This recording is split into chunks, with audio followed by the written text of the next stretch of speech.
Just got to double check that we're live on YouTube as well. Perfect.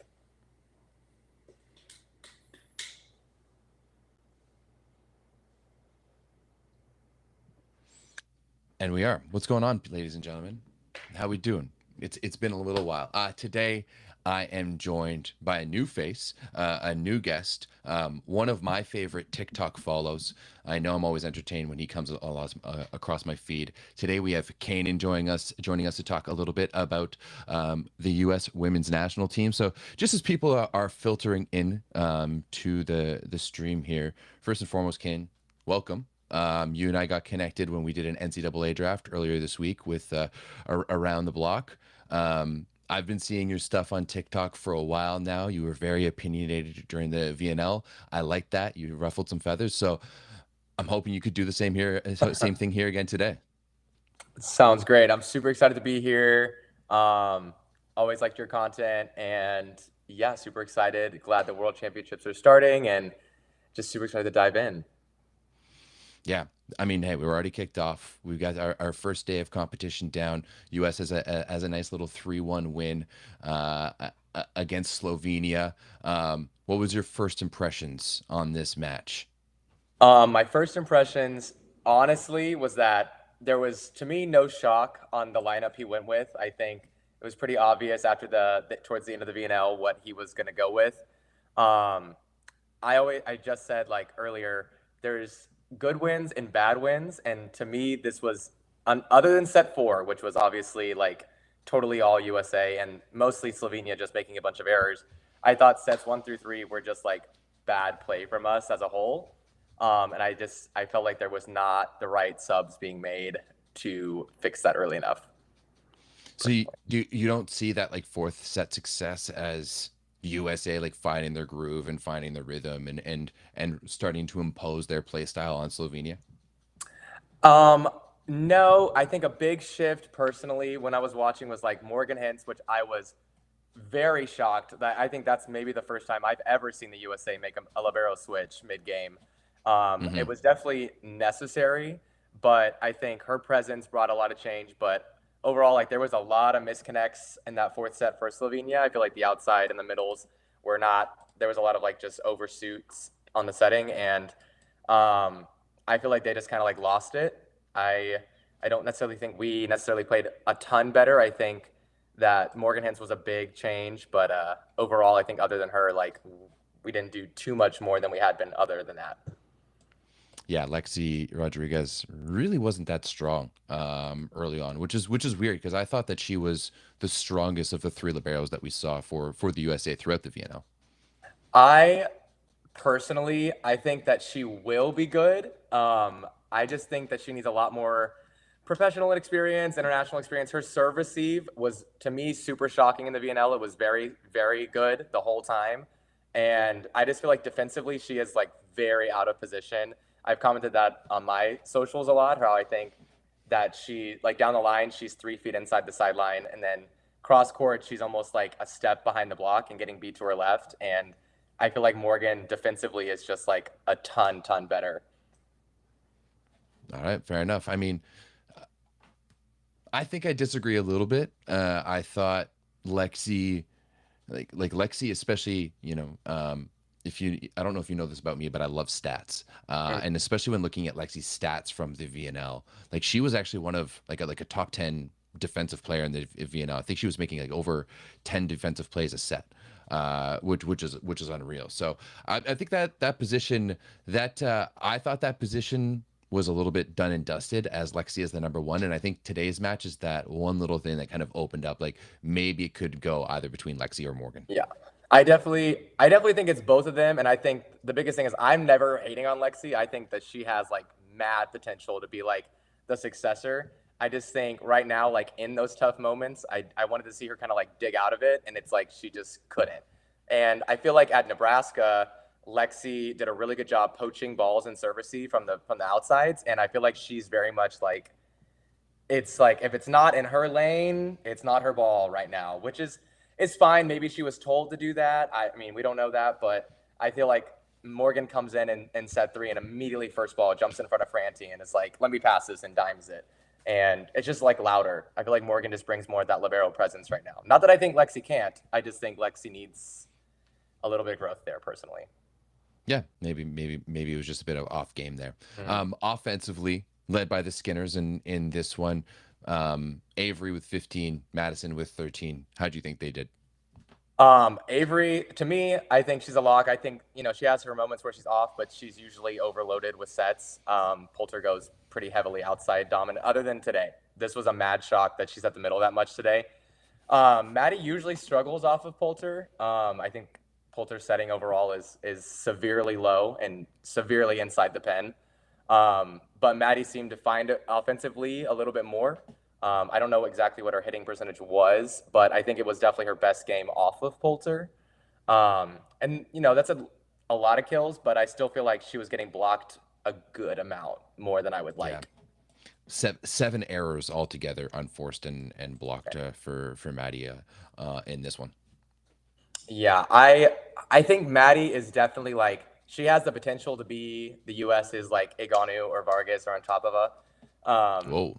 Personally, I think she has, just because she reaches so high and she's so athletic, but I just think she has to get over what she has, that she doesn't want to go overseas. I don't know what she has on not going overseas, but like she needs international experience to like let her athleticism and skill, the gap just needs to close. I think there's a ceiling and she's nowhere near that ceiling, but she's not going to hit that ceiling staying in the States.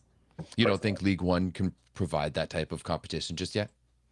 I think they will. I just think right now, my personal thing is I don't think any of our top graduates should stay in the States right now. I think let other people come here. And when we start getting bigger international names, then we can talk about, other girls staying. But I personally feel like we don't have a lot of the names, and we struggled more in this BNL. Granted, it was mostly a rookie squad, but more than I would have hoped for us.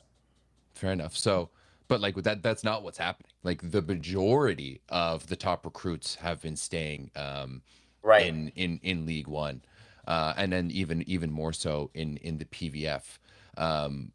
So, just like I meant to ask you this question at the onset, and I completely forgot. But like, how I know you're really locked into NCAA ball. How locked in are you to like international and pro?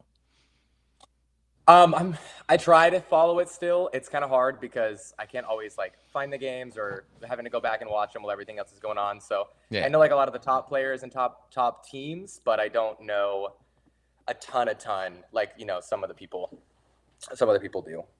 That's so the reason I asked that is that I find it interesting that you, even though you don't watch that much pro, you still have that perception that the better leagues are still, and like the better opportunities are still in like Italy and Turkey. Yeah, I know like from the top teams and stuff, and you look at the top players in international play, and they're all playing over there. And you look at, to be honest, our top players like Avery Skinner, Catherine Plummer, and I mean, a few of them came back, but like you look at the ones that are younger that are like, I need to keep getting better, and they're not coming back. And you look at Sarah Franklin's going overseas to go. I mean, she's on the same team as Avery, but look at, I mean, Breon Butler stayed in Japan and just became I was very shocked to not see her on the roster. I thought she was I thought for the VNL, I was like, whoa, what's she doing on this roster? And then she came in and was just so good. I was like, I don't know what happened, but whatever she did in Japan, just like, she's a totally new player. But also Brazil the year before that too. Like if you have 2 years professionally, like 1 year in Brazil where they play like a very distinct style of play that's, very opposite to how you guys play in the NCAA, and then you go to Japan where it's like completely different. And I mean, I followed her quite a bit this year in Japan, and she was beasting. Like not only was she the best blocker hands down in the league, and her ability to close the blocks in a league that's really, really fast actually was the thing that impressed me the most. But she was scoring a lot too. Like she was playing on the same team as Mac May, and she was getting a lot of volume in the middle, and she was putting it away. So she was definitely one that I don't think you can disagree with having, Chiaka or Dana Redke there. And obviously Giudi has been, she's been my favorite player to watch since the first night of League One last year. Like I had never seen her play for Hawaii before. I didn't know who she was, and her energy was just infectious in that first match for League One. And I've loved to see her, but I do question not having Breon Butler over, Jimerson there. Yeah, I completely agree. I think a lot of people like on the state side, they really like Tia because she's got a little more attitude than Karch would have probably let been on the team. And, but I mean, I Hmm. like a little attitude. I think that's great energy for the team, kind of like that Ali Franti energy. But I also love Amber. I think Amber is hands down one of my favorite players to watch play. But I've also watched her since her freshman year at Hawaii. She's been one of my favorites for a long time. And I just think that like she suffered from being in weeks 1 and 2 of the VNL and not 3. But I Yeah. think, I mean, she just was stunning as a well-rounded middle. Where I think Tia doesn't hit as well in front of the middle, and I'm in front of the setter, and I think that like Amber just has such a high ceiling. But she's another one that I think she has to go overseas and play maybe in Japan and play with a faster offense or just other bigger outsides. Just the U.S. doesn't offer the height and the reach that these other leagues offer right now. Yeah, for sure. And I think there's a very distinct American style of play, Hmm. that is very different for than like what the current meta in women's volleyball is. Hmm. Um, as pertaining to this first game, is there anything else that you saw that you liked or disliked? Let's see. I mean, I love Avery Skinner. I thought we were running the BIC a lot more, which I think is what we should have done when we played Italy in the VNL quarterfinals. I think we were running it a little too much. I know that Eric Sullivan had said in the timeout like we wanted to overload the middle, but I feel like we could have just spread the offense a little bit more. The one thing I just wanted to see was like Sage and Samity come in, and Sage sets 2 balls and she has an isolated block both times. And when I see that and like we're struggling, I'm like, why not give her the go ahead for a set? Like she isolated the block with 2 attempts and she did it both times. And Samity in the VNL, I mean, you can correct me if I'm wrong, but I think she came in twice as a sub, and like when she stayed on, not just as a double sub. And I think she hit over 400 in both of those matches. And to me, when I see those numbers and she's coming in cold, Yeah. I mean, and I like Maddie. Like I said, I think Maddie's potential is crazy good, but Steph Samity is just every time she comes in, she proves that she should be on the court. But I mean, she's another one that played professionally this year. She was in Japan. She was like a top three scorer in that league, was Right. dropping like 20 to 30 on the regular. Yeah. Um, and I very much understand with going with some of your younger athletes, but Samity's right there, and I think she's a huge talent. I mean, you could have even gone with Taylor Mims as well too, who had a I agree. fantastic year with Novara as well too. Like, there's just so much depth there, and I mean, I think overall I may be a little less critical about Sullivan's choices on the roster and how he's used it all over there, and we'll definitely get that in. I might be a little less critical than you, but I did kind of think that like you have all of this right side talent, right? All of this opposite talent. Like, even you've got Babcock as well, and Right. Lidnicki, like Coutinho. Like, there's so many different Right. options, and they didn't really rotate through them all too much. Right. I agree. I actually like love Mims. And when she came in, like I hadn't seen her play in a while. And when she came in and like she got one opportunity and she got to play when we were like losing. And when we're losing and she still shows up, I'm like, we should have gotten to see her more, in my opinion. Like I was super sad to say, like, watch her play so well under pressure in a losing situation. And I was like, dang, maybe if he'd played her more early on, then maybe she would have proved herself. I feel like she wasn't really given a fair shot in the VNL.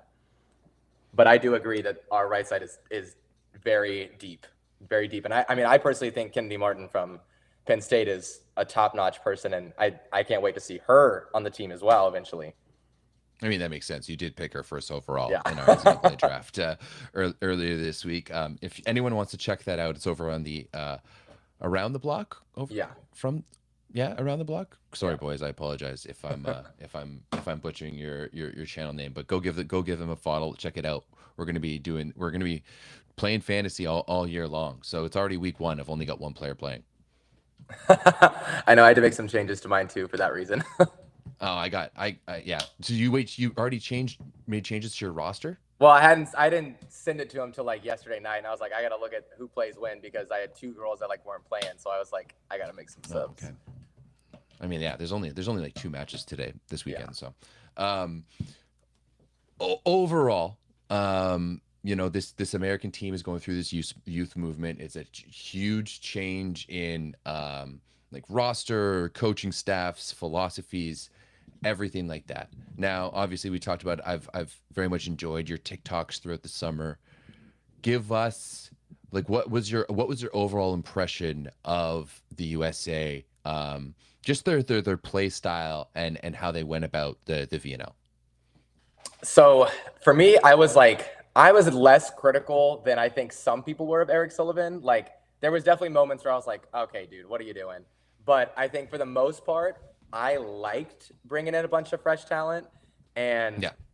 my biggest issue was like, I like the wide roster, and then I feel like we just got a lot of the same names every week. And then it's okay that some of them overlap because obviously you have to bring so many people.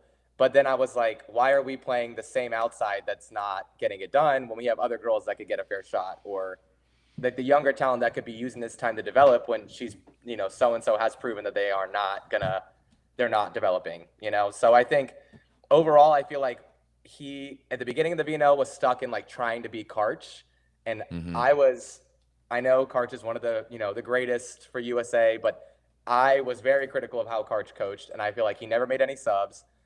Timeouts were very relaxed, like player ran or he would make a comment or two. And I just feel like at the beginning of the VNL, Eric was kind of trying to find his way, and I feel like he's changing it a little. I would really like to see the USA setting system change, though. I am really disappointed in how low the ball is being set, and it's constantly 5 to 10 feet inside the antenna and very pin heavy. And I mean, Brazil's the closest thing to the system we run as an international team, and but it's still Yeah. not. It's still It's not. still not.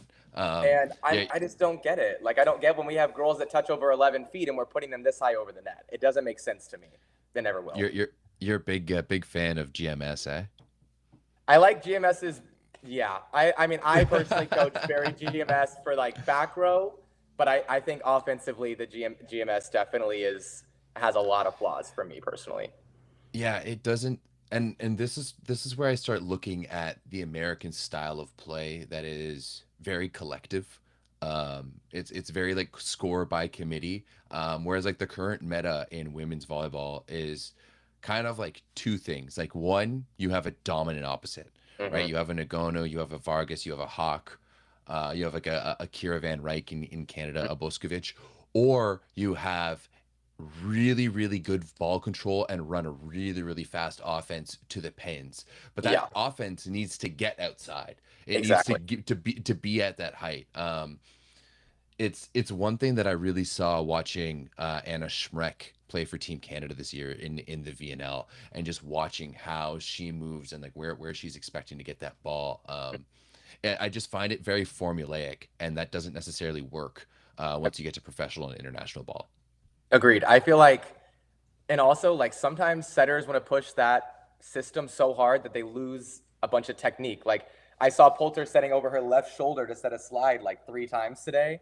And I was like, that is like basic setting technique to not do that. So I didn't know if that was just like her way of trying to just set it quicker. So she caught it over her shoulder like that, to me. But I think once you start getting to that level, though, that's the type of deception that you need to be playing. Like especially if you're like looking at some of like the best, like if you're looking at like a Voloj or an Alessia Oro, or like on the men's side like a Bruno, or like especially mhm. the Checo, like where they're contacting that ball and where they're releasing it is always changing. Um, so yeah, like technically, I don't technically, especially internationally, I think you're going to find like a wide variety of Yeah. different ways to set that ball. Yeah. I can see that. I'm all for like making athletic moves to try and fool the block. I would say I would agree with you that it's deceptive if she was able to pull a block. I feel like that is another big flaw of mine, is that Poulter is constantly setting the ball into a double block. I feel like there's very few times I see the block isolated for Team USA when she's setting.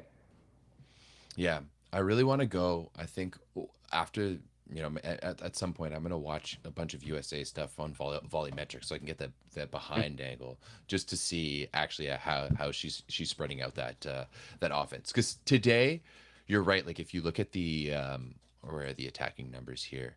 Just like so much going to the outside. 31 to Avery, 28 to Madison, Hmm. 23 to Sarah Franklin. Only 21 combined sets to a Bogu. Oh no, I guess it was 26 because Jimerson got 5, but 26 combined sets to the middle. Do you think they need to be able to use the middle a little bit more to open up that offense? I would, yes. I think that, especially when we have middles that can hit a really fast ball, I think we have to take advantage of them being dynamic. And I think a big run that we see other teams run is like a push or a gap set, more like that 31 ball, or Yeah. even like overload the right side and run a back one and then shoot it to the outside. We have a very just like generic offense. And I feel like we have hitters that can very much hit different balls, and we're so black and white with how we set the ball that it's really predictable, in my opinion. Mhm. Do you find do you find the offense has changed a lot since last year? Uh, I I don't know. I feel like we still set the outside a lot. I feel like last year we were still setting the outside a lot. I think we ran the slide a little bit more last year. That could be wrong. I could just be like my eye test failing me. But I feel like it's slightly changing, but I haven't seen too much yet. And maybe that's because you don't want to do too much all at once. I don't know, but I don't feel like it's too different yet. All right, fair enough.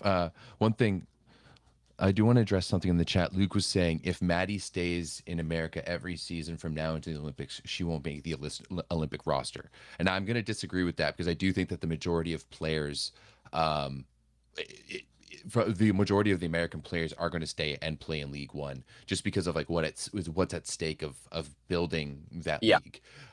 Do you think ultimately that's going to have a negative effect on the American team in the long term in getting ready for LA? I I know they got some big names in League One for this year. Like Carroll is the one I can think of right now, but they got a couple more. I'm not gonna say like older international talent, but like they're big names. I mean, Carroll's a beast still. I mean, I know Yeah. she's not on Team Brazil anymore, but she's a beast. And I think if our young talent leaves, that makes the league even less desirable for international talent. So I think if they do stay, that does open the door for maybe it to grow and get better and get more competitive, and maybe we add more teams. Um, I think it is going to hurt us in the short term. In the long run, maybe not so much, but I don't know for LA if it'll be ready to prepare our girls for the LA League by then. I mean, in the long term, there's no doubt that it's going to help. Right. Especially if PVF or MLV or whatever that they want to continue to call themselves continues as well. I actually think that there should be more than enough space in the North American landscape to have two leagues I agree. in the US, and actually like what the PVF is doing. I'm glad that they're finding some way to, you know, figure it out with Omaha and Carrie Walsh Jennings and that whole group and stuff like that. And like the long term effect of League One and PVF or whatever it is going to be massive. Yeah. And we won't be able to figure it out what's going to be for like 20 to 30 years at the very least. Right. But yeah, that short term window now, there is starting to be that question like, are we going to see a bit of an exodus of talent in like 2027 so players can go get ready for the Olympics? You know, are they going Right. to go play in Italy in 27 and 28 so they can be more than prepared to play against that level of talent in LA in 2028? Yeah, that's a really good point. I worry with Eric Sullivan coaching one of the League One teams that he's not going to push players to go overseas because he's coaching one of the teams. Um, Well, I I kind of mean, hope he does. not to mention that the amount of women's national team athletes who are like essentially part owners within League One, Right, right? Like right. there's so many of them who are like legitimate stakeholders within that league. So, you know, there has to be a massive amount of pressure that if you're in that Team USA gym, you're playing League One. Yeah, I would agree. I feel like with him coaching and like I completely forgot about that some of them being part owners in it, and I think even like some of the founders of PVF have some stake there too. Like Morgan Hens, I think was one of the True. founders of the PVF, so I don't know how that kind of works there either. Um, not I don't know. it's tough because I do think that they want to start something here, and it's great, and I love it, and good for them. They want to support that, and I like it because we can obviously watch stuff here, but I do definitely worry that it's gonna negatively affect our performance in LA. But maybe not. If a lot of our true starters are still overseas, like Avery and Catherine, and if Breon Butler stays there and then she gets another shot next year, maybe Anna Stevenson comes back. I think she was one of my favorite middles in the VNL last year, and I was very shocked she didn't make the roster over Dana in Paris. And I think she's a super athletic middle that could come back after. I think she's pregnant right now, and I think maybe she could go back overseas. Sarah's overseas, so I think a lot of our true core is overseas. So maybe that'll help when they get into the USA gym. They can still train at a really high level, but I definitely have concerns if too many of the players are not going over internationally.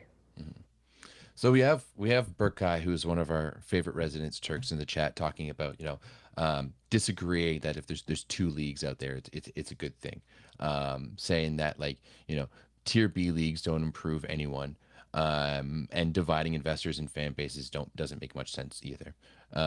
Do you agree with this? I think I used to agree with it when it first started, and I saw all the talent that was going to League One. But as I watched, I honestly, and this might be a little bit of a hot take here, even though I think League One had the better talent as a whole, I think there was obviously still some pretty big names in the PBF. I feel like the PBF games were, to me, a little bit more entertaining to watch because they were so competitive. And I think Yeah. that kind of pushed them, in my opinion. So I was concerned, but I think after watching League One games, there was just a lot of sweeps, and it was like teams getting swept by teams they just swept. And in the PBF, it was like 4-setters, 5-setters, and teams going back and forth. And The PVF was messy. yeah, I completely agree. Like you had a Vegas team that at one point was at the top of the league and rocking a big winning streak, and then they ended up, not even making the playoffs. Right. Like it seems just to get messy every single year, and I actually kind of love it. That's completely agree. Yeah, but also too, I think that people are saying here it doesn't improve anyone. Stephanie Samity was a PVF player before playing in Japan this year, and look what she was able to do. Right. There's a whole bunch of other ones too. I just can't think of them right now. Well, like Brooke Nuneviller. I feel like sick. Yeah, she had a really bad debut for the VNL, and then she goes over there and I kind of had written her off because she kind of got served off the court for her 4 or 5 points that she got to play in the VNL. I think it was 2 years ago. I don't think it was last year. And then she comes out last year, and I was I'd kind of written her off as an option, and then she was a stud the whole season. So I was I would like to have seen her in the VNL roster personally. Yeah, yeah. And on the other side of it, where people are saying oh, it's dividing, fans and all that shit.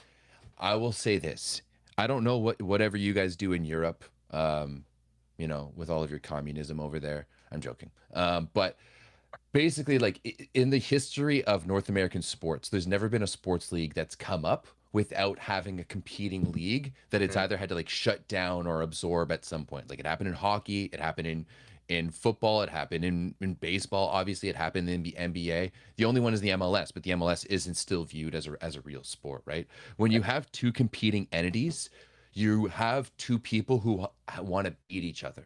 Right, you have two entities that want to beat each other, that are going to continue to want to level up and go at each other. But you also have double the amount of people learning how to run professional volleyball teams. You also have double amount of the athletes who are getting those touches and becoming professional volleyball players, right? There's all of these support people and this entire bit of infrastructure that is being built up, so that in 10 years, when there is only one league and whatever it looks like, whether it's League One or MLV or a mix of the both, there's just going to be that much of a stronger base within it. But at the same time, I don't disagree that I think that there could be, especially with the two different styles of leagues, because they're completely different, they're run completely differently, that there could very much be two leagues in the US. Yeah, I definitely think so. I think they're super, super different leagues, and I think they both do a good job of trying to get top talent by, the PBF does their draft and LVB signs athletes early on, and I think it gives both, gives players a big chance to do both, and whichever one they choose to do. I think, PBF got some great names in their draft, and then LVB signed, however many athletes they signed going into their senior season. So I think that they're definitely dividing up talent. I don't think that one's going necessarily, the younger talent's not necessarily all overflowing one league. Yeah, that's fair. I mean, I think like in general, I think like the best young talent is going to League One, but there's still Yeah. a lot of good, really good talent going to the PVF. Yeah. Yeah. I was shocked to not see Elena Scott go to League One, and I was even more shocked that she wasn't on the VNL roster. But Yeah, she was sick for Indy this year.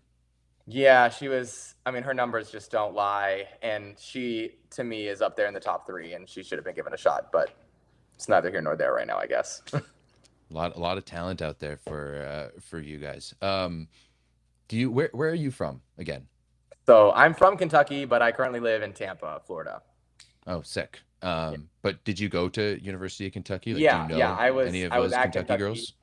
Yeah, so I actually was there when we won the national championship. So I'm not gonna say I was like close friends, but I definitely competed in some like adult tournaments with some of them, like Meredith Jewell, who's on staff now at Kentucky, and then I knew Madison Lilly and Gabby Curry and a few others, and I actually grew up with Leah Edmond, so that's a cool little fun fact. Oh, you grew up with Leah Edmond. Yeah, talking about the PVF queen herself. Yeah, she lived 6 houses down from me. We went to the same high school. Oh, dang. Did you guys ever pepper in the front yard? Like, no, she was so locked in. She was talking about graduating high school as a sophomore, and she was just so locked in. And then she ended up not, but she was so locked into her drive there. So always busy. Yeah, I mean, she's still going. Is she going back to the PVF? Do you know about that? I think so. I think that she did re-sign with Atlanta. I think she did. I would like to have honestly had seen her on the VNL, to be honest. I know that she had kind of written off Team USA, I think, for like she didn't get asked, and I don't know why she didn't get asked this year, but I would like to have. I mean, if we're talking outsides that don't have the best ball control, why not, right? I mean, hey, that does kind of seem to be Team USA's model, unless you're Kelsey Robinson Cook. Exactly. But ball control just doesn't seem to be. I mean, it is the effect of the NCAA, right? It is the effect of being able to bring in so many defensive specialists and things like that, and in that many substitutions. Yeah, completely agree. I actually just made a video on this a couple weeks ago, and I was talking about how we have to go to the international rules, and then I think if we go to international rules and we drop the number of subs, it's going to spread the talent out. Nobody's going to want to sit the bench. I'm sorry. Y'all talk about how people love the culture of certain schools, and they wouldn't stay. I promise you that the talent would spread out. Promise. Yeah, I also think that it would never happen, just because the NCAA is, as we know, is an institution in itself. Like let's be real. Like NCAA volleyball is bigger than Team USA volleyball. Oh, 100%, 100%. I think it had like over 500,000 views last year for the finals, which I don't think any of our Team USA games have been anywhere close to. No, yeah, and like coming from experience as someone who ran that USA volleyball world account, or Volleyball World USA account for a while, like NCAA, it gets way bigger views than the international ball. I actually have a hot take on this. I actually think that the NCAA's version of volleyball might be one of the best products we have in volleyball. And if we adopted more of those rules on the international stage, that it would be even better, like especially for the women's game. Like the viewing quality would be better. Yeah, I don't hate it. I think a big rule change that I wish would happen is I don't like that when subs come off, they can't come back on. I think that is, I mean, it's been it's been the game for however long. It's never going to change, but I'm like, I don't know. I kind of like that subs can come on. That's just me, but yeah, like international volleyball is way more like international soccer in the sense that like they try to stay with their starters and that's it. Where NCAA volleyball is way more like American football, where it's like you gotta have it so specialized. And I actually like indoor being really specialized like that. That's why I think like the NCAA gives such a good product, because you have so many more defensive players on the court. You have that time to rest and reload and reset. So you just see like a better product. And I think in general, but we would never see that transition happen on an international stage. I agree. We definitely never would. Yeah, absolutely not. Sorry, I was just reading the chat there a little bit. No, you're fine.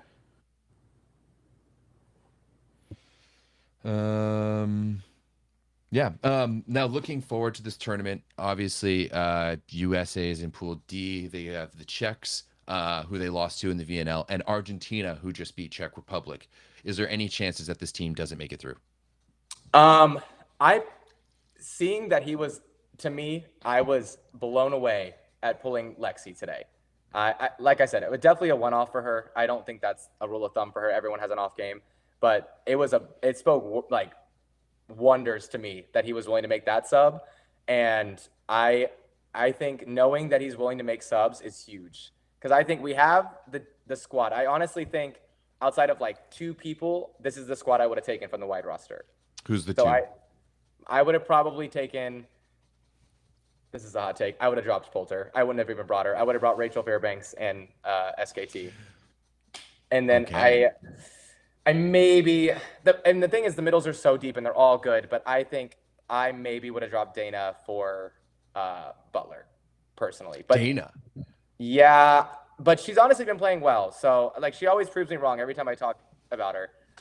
And she's gotten so much better. So it's nothing against her. I think that they're all five great, but I just think there's no way he was ever going to drop Chiaka, which rightfully so. She was incredible in Paris. Yeah, I mean the two players that you would drop would be returning Olympians.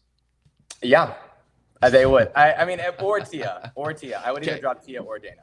But let's start with Reki. What it is about Reki? What is it about Reki? So I said this actually going in on a video going into the quarterfinals that I think she really struggles to close the block against any kind of tempoed offense. Obviously, Slovenia didn't run the quickest offense in the world, but against Italy, she definitely proved me wrong. She closed the block pretty well, in my opinion. But as a rule of thumb, I feel like and every announcer always acts like she's the best blocker ever. And I have never agreed with that statement. I don't know where announcers pull that out of. It's just false. And she blocks the middles well. I think she blocks middles one-on-one very well. But I do not think she closes the block to the pin that well. And offensively, she's usually good, to be honest. So I am fine with her offensively. But I just feel like we have between Amber, typically Chiaka, and Butler could have been another just like they're good at every skill, in my opinion. All right. No, why not Poulter? What's up with Poulter? What's your beef with her? My beef with her is that, and honestly, I've even said this in a video before. I don't know if it's necessarily with Poulter or it's with like she listens to the system and she runs the system the USA wants to run. So that's where I'm like, I don't even know if I fully blame her for my dislike of her setting, but like she runs the ball the way USA wants to run it. And I also think that that's another narrative that announcers always try to say that she's a good blocker, and I don't think she's a very good blocker at all. And I don't think she had a few really good digs today, but I think there are better options defensively as well. And maybe if she was given the reins back a little to run the ball, she would maybe want to run. I'd like to see that, but I think she just gets stuck having to run the system the USA it just pushes on her, because she was great at Illinois. Yeah. I agree. Do you think that there's anyone who's really ready and capable to like step in and take the reins from her? I think that SKT could get there. I think she needs more experience, but I would really like to have seen Jenna Gray.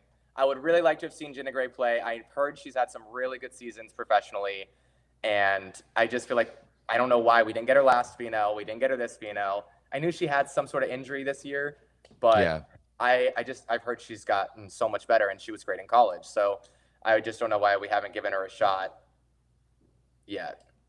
I think I've heard mixed results about her year in Brazil this year. Some people were pretty high on her, and some people weren't. I didn't really watch her, so I can't really speak to that. But yeah, I know some people in our Discord who were not too not too high on her. So I do think that, especially like one of the issues I think with a program like Gold Medal Squared is that you have so many of the teams who just play the exact same style of game. Yeah. right? And it's just like two squares going up each other against each other, and it's like, how do you beat each other Right. in different ways? So there's that way. So you're just looking for the same shots, you're looking for the same gaps, you're looking for the same goal opening, and then you get to international professional vault, and it's way different, and you're like, what the fuck is this? Right. Um, but it also creates this like system where players like don't feel comfortable to be creative and to try new things.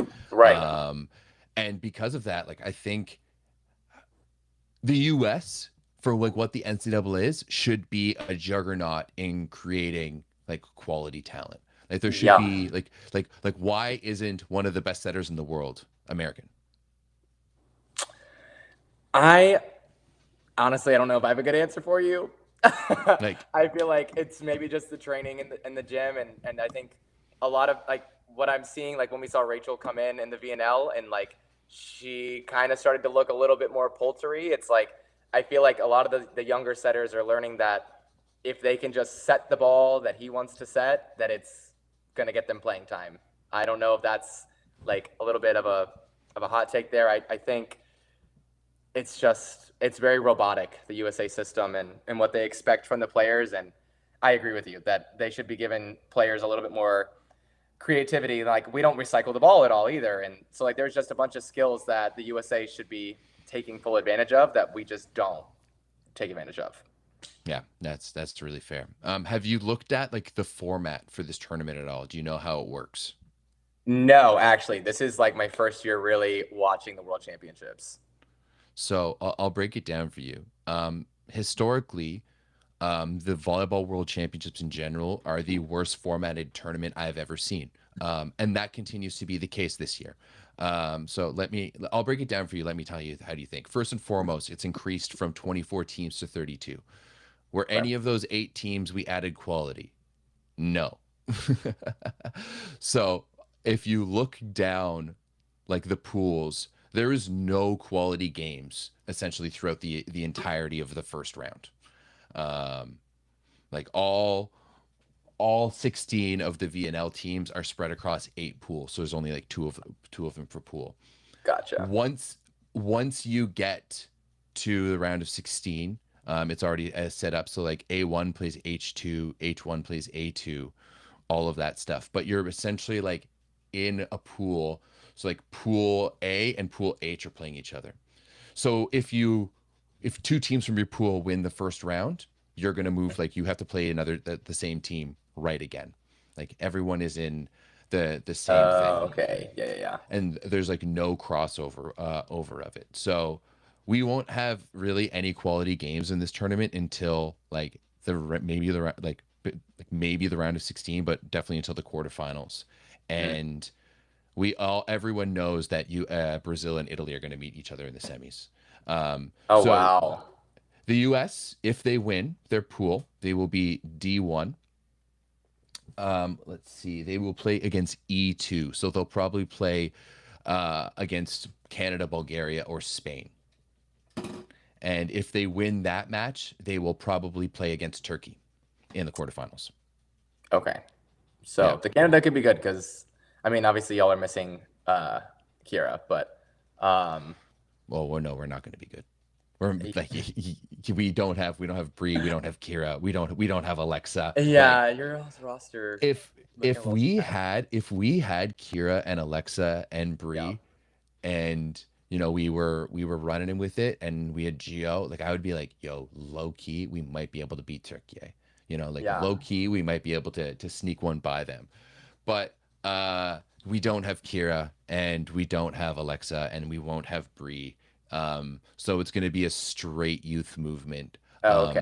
I didn't know you all We missing the other pieces too. I thought it was just Kira. Yeah, no, it's a little bit of everyone. So yeah, we'll see how it goes. Yeah. Hopefully we win against Spain.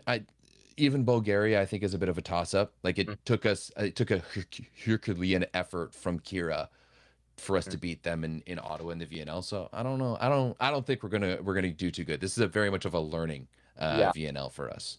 Right. And that's, I mean, I'm not going to say I'm too confident for USA in this pool either. I mean, as long as we play better, I think it's okay. But like, This was rough today. On paper, USA should walk through this pool, Dog walking. but Yeah, agreed. Czechia did beat you guys in the VNL, Yeah, and Argentina just beat Czechia. yeah, And I do think that both of these teams have a little bit more grit than this yeah, American team does. I'm not entirely sure how much like grit this yeah. American group has right now. I think if we start to go down in the set or we're losing sets, like we have to get Amber, Tia, Franti, like all the girls that can just like rally a team in. Because if not, I completely agree. I think everyone just kind of does this, and I'm like, we need Yeah. somebody that's going to come in and just bring it up. I don't know what it is. I feel like lately USA players are just like, let's just keep it even, and like there's no highs or lows. Like I don't know what that is because it's not how it used to be, but I think it's coming back. I think Eric is bringing in some girls that I think Karch would never ever in a million years have given a chance. Yeah, I do think that's a good thing. And I do think that where the program was, it was time for a change. Completely. Just some things get old, Hmm. and I think it was going to be hard for Karch to like restart with like a brand new. Yeah. And like the reality is that like the difference in generations between like the older squad and like the newer squad is so much different too. Yeah. Just in terms of how they talk and communicate and stuff like that. So I do think it's time for a change, but I guess we'll see. Is there any teams? Is this your first world champ? Oh, shit. Is this your first world championship that you're diving into? Yes, this is my first world championship that I'm diving into. All right. What teams are you stoked to watch? Like who's on your Um, radar here? I have to even look at who's in it because I'm guessing all the VNL teams are in it, and then I don't know Yes. who else is not in it, but who else was added. But my like all-time like favorite teams to watch besides USA is like Japan and Thailand. Like I love that how undersized they are and how quick and how controlled they play. And I loved when Thailand played USA because they made us look like high schoolers, even though we won. Like I did not know how we won that game. That setter had an open net on almost every hitter. It was actually crazy to watch how much she just fooled every blocker on Team USA, which blew my mind. They're my two favorites. I mean, I love Italy. I always will, but they're just so fun to watch. Um, Another team that I like watching, but they're just it's like something's missing is Turkey. I don't know what it is that they're missing, but they have all the pieces to win every time, and I just don't know what they're missing or there's too many attitudes. I don't quite know why they don't win more than they should. Yeah, I know. I kind of miss the days of 2023 when they were just so dominant Yes. and beating everyone. So Yeah. honestly I think Japan low key has a really good chance to make Hmm. a run all the way to the final. Yeah. Because they basically they match up. They're in Pool H and they match up with Pool A, and Pool A is like the host. It has Thailand and the Netherlands and Sweden. So they match up with Pool H, so they'll probably have with Pool A, so they'll probably have to play Serbia again in the quarters, Hmm. and then they'll have um, no, they'll place yeah. Where is Japan actually? Where's And while Japan you're right looking now? that up, did they bring Li Yingying and Zhu Tang or no? I So didn't look at the roster. that's China. I'm sorry, not Yeah. Japan. I meant China. But man, They didn't bring Zhu. They did bring Li Ying Ying. However, she's like still not even not jumping. So 100%. Okay. she's gonna be coming off the bench. Yeah, because China's Um, another team that I like watching. But if they're not, that's what I meant is that they don't bring both of them. I don't know if they have. I know that. I mean, they're pretty good still. I mean, they were a set away from like upsetting Poland Yeah. with a 16-year-old setter. Yeah, no, that setter So is filthy. She is yeah, so talented. she just really sets like a steady offense and just delivers a crisp ball. Like she doesn't Yeah. try just doesn't try to do too much and just give her hitters a good ball. But I mean, their two outsides were 1 and 3 in overall scoring for the VNL. So their two outsides can score real good. Yeah, Japan will have to take on Pool A.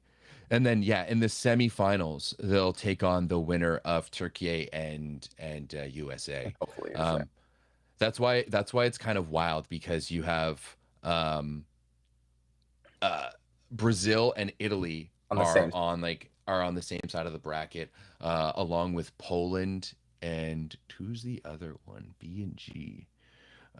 Poland and B and G, C and F. Oh, Poland, Brazil, and China are all on one side of the Oh, bracket. wow. So And that's yeah, all top teams. yeah, it's going to be China, Brazil in the quarters, and then Poland, Italy in the other corners. Okay. So So, what's your bet here for quarterfinals? Or sorry, um, the semifinals. Who are the four teams making it to the semis? and you said it would be probably because you said it'll be Brazil and Italy on that side. So I'd just go ahead and assume that it'll be them two. I don't see anybody really able to beat them besides each other. And then um, if Turkey, well, never mind, because I honestly think in the VNL that Italy played really bad against USA, and USA really had a chance to win that game. Like, actually, I know that sounds crazy to say out loud, but if we had just honestly played a little bit better than average, we could have beaten them, and we didn't. Yeah, I They played think the really US rough. was I think the US was working really hard, really hard against an Italian team that was making a lot of errors. Yeah.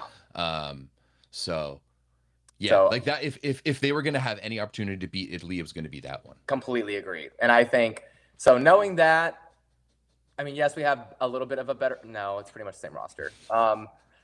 I'm gonna go. Turkey is gonna beat us, and it'll be Japan as the other place there. Okay. Yeah, Yeah. I honestly think we might see. I think it could be an Italy Japan final. Yeah. That, and I would love to see that. That would be Yeah. so fun to watch. That would be Based off so fun. Yeah, I mean Italy would destroy them, but I think that Japan can get by Serbia. I think that Serbia is really struggling right Mhm. now, even though they're gonna have Boskovic. Like Mhm. we're gonna really have to see how that first pool play game goes for them. Yeah. And then Turkey is same thing, is that they're going to be struggling, and Japan just executes so well. You have to Yeah. play really well to beat Japan. And what really killed them at the end is that they were getting so tired. Like Yeah. Yoshino, and Ishikawa and Wada all took so much volume throughout the VNL, and the VNL is such a slog that like they'll be way crisper for Worlds. So we'll see Yeah. how she I goes. agree with that. I agree with that. Cool. Next match for USA women is Beck, I think. uh, Beck on Sunday. I think. yeah. Let me pull this up here. They have a day off. My Canadian girls are playing tomorrow morning against Bulgaria. I should wake up for it. 8:30 a.m. Eastern time, USA Argentina. Oh, Argentina's next. Okay. And that's on Sunday? Yeah, Or it's that- Sunday morning. Okay. I'll probably Yeah. wake up and watch that. Yeah, nice little. It's a good way to cure a hangover. I know, right? Just watch some ball. It's a great time. Absolutely. Yeah. Anything you want to talk about or bring to the people's attention here? Honestly, no. Conversely, Go anyone ahead. in the chat have any questions? Sorry, go ahead. No, you're fine. Overall, no. I think people, as a rule of thumb, need to maybe be a little bit more lax on the coaching staff with the changes being made. And I know that at Texas, Eric Sullivan was the guy kind of running the show. Like, that's how a lot of NCAA teams work, is that the assistant coach really runs the practices and like really gets down with the the technique and the technical side of things. And I think from what I've heard is that in the USA gym, it's not so much so. It's like where he's on the head coaching side, so he's not so much getting in there with the players. And I think that that's a big adjustment to him. And you're learning a staff, you're learning a bunch of new players, and rolling with the punches. And I honestly, I think he's gotten a lot better throughout his course. I mean, Italy was a meltdown. That was honestly pretty bad. But outside of that, I really saw like an increase in his level of coaching. So I think give him some time. I'm going to give him like to the end of the Worlds to see how it really looks, and then I'll make my final judgments on him as a coach, I think. But for now, I think I'm going to trust the process with him. I think that you got to give somebody more than 2 months to prove themselves, I think. All right. Sounds good. Yeah, I guess we'll have to see. It'll be very interesting to see how this Worlds unfolds for Eric Sullivan and co. Yeah, I agree. I'm super excited though. Definitely going to be watching. But thanks, dude. Appreciate you coming on and chatting. Tell people where they can find you. Yeah, so pretty much all my socials are I am Canaan. So I am, and then my name's CANAAN.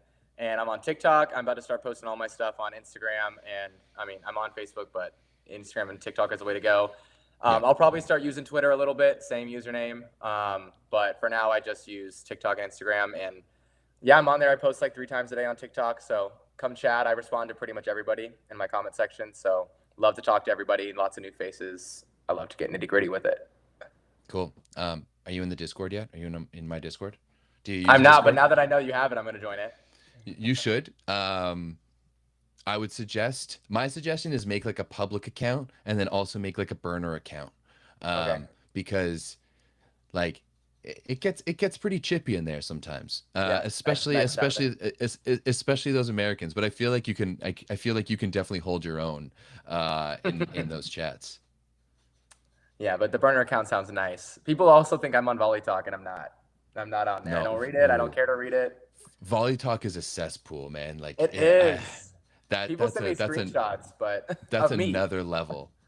Really? Yeah, like they've got a couple threads on there of me. Where one of them was like, I said Harper Murray was the best passing outside, and then they came out and said she was, and people were like, that's not true. She's terrible passing. And then they came out like last week and announced the numbers, and she was the number one. And I said, what It now, Volley is. Talk?